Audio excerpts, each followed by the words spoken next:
अध्यक्ष बृजभूषण शरण सिंह और पहलवानों के बीच की ये जंग सुलझने का नाम नहीं ले रही है।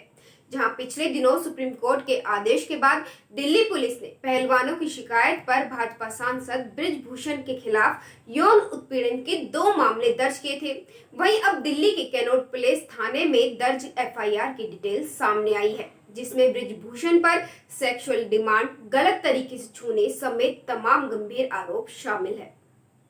दरअसल 21 अप्रैल को कैनॉट प्लेस थाने में 7 पहलवानों ने बृजभूषण के खिलाफ शिकायत दर्ज कराई थी।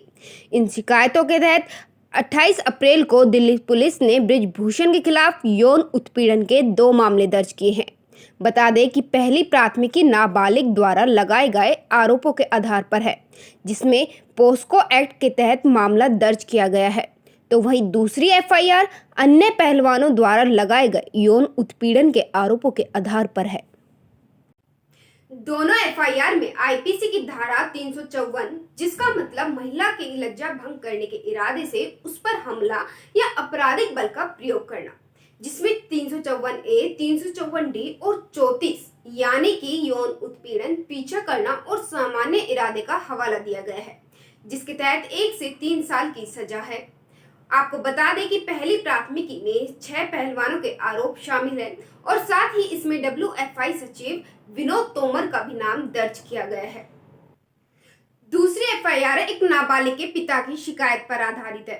बता दें कि नाबालिग के आरोप के बाद पोस्को अधिनियम की धारा 10 भी लागू हो जाती है, जिसमें 5 से 7 साल की कैद होती है। और एफआईआर की माने तो जिन घटनाओं का जिक्र किया गया है, ये सब कथित तौर पर साल 2012 से 2022 तक भारत और विदेशों में हुई है।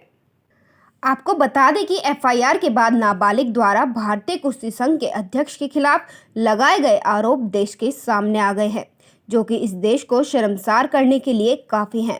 नाबालिग ने आरोप लगाया है कि आरोपी ने कसकर पकड़ लिया, तस्वीरें खिंचवाने का नाटक किया, अपनी ओर खींचा, कंधे पर जोर से दबाया और फिर जानबूझकर उसके शरीर को गलत तरीके से छुआ, जबकि पीड़िता ने पूरी तरह स्पष्ट कर दिया था कि आरोपी उसका पीछा ना करे।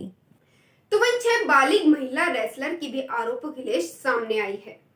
होटल के रेस्टोरेंट में रात के खाने के दौरान मुझे अपनी मेज पर बुलाया, मुझे छाती से पेट तक छुआ।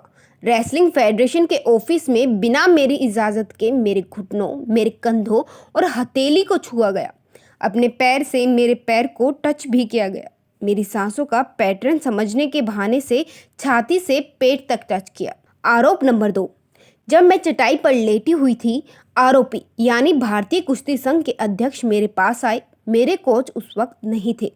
मेरी अनुमति के बिना मेरी टी शर्ट खींची, अपना हाथ मेरी छाती पर रख दिया और मेरी श्वास की जांच के बहाने इसे मेरे पेट के नीचे सरका दिया। फेडरेशन के ऑफिस में मैं अपने भाई के साथ आई थी। मुझे बुलाया और मेरे भाई को रुकने को कहा गया। फिर कमरे में अपनी तरफ खींचा और ज़बरदस्ती करने की कोशिश की। आरोप नंबर 3, उसने मुझे मेरे माता पिता से फ़ोन पर बात करने के लिए कहा, क्योंकि उस समय मेरे पास मेरा मोबाइल फ़ोन नहीं था। आरोपी यानी सिंह ने मुझे अपने बिस्तर की ओर बुलाया, जहां वो बैठा हुआ था, और फिर अचानक मेरी अनुमति के बिना उसने मुझे गले लगा लिया। अपने यौन इरादों को पूरा करने के लिए उसने मुझे सप्लीमेंट खरीदने की पेशकश करके मुझे रिश्वत देने की भी कोशिश की। आरोप नंबर 4, बृजभूषण शरण सिंह ने मुझे बुलाया और मेरी टी शर्ट खींची और अपना हाथ मेरे पेट के नीचे खिसका दिया।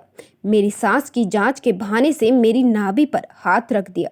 आरोप नंबर 5, मैं लाइन में सबसे पीछे थी, तभी गलत तरीके से छुआ। मैंने जब दूर जाने की कोशिश की तो कंधे को पकड़ लिया।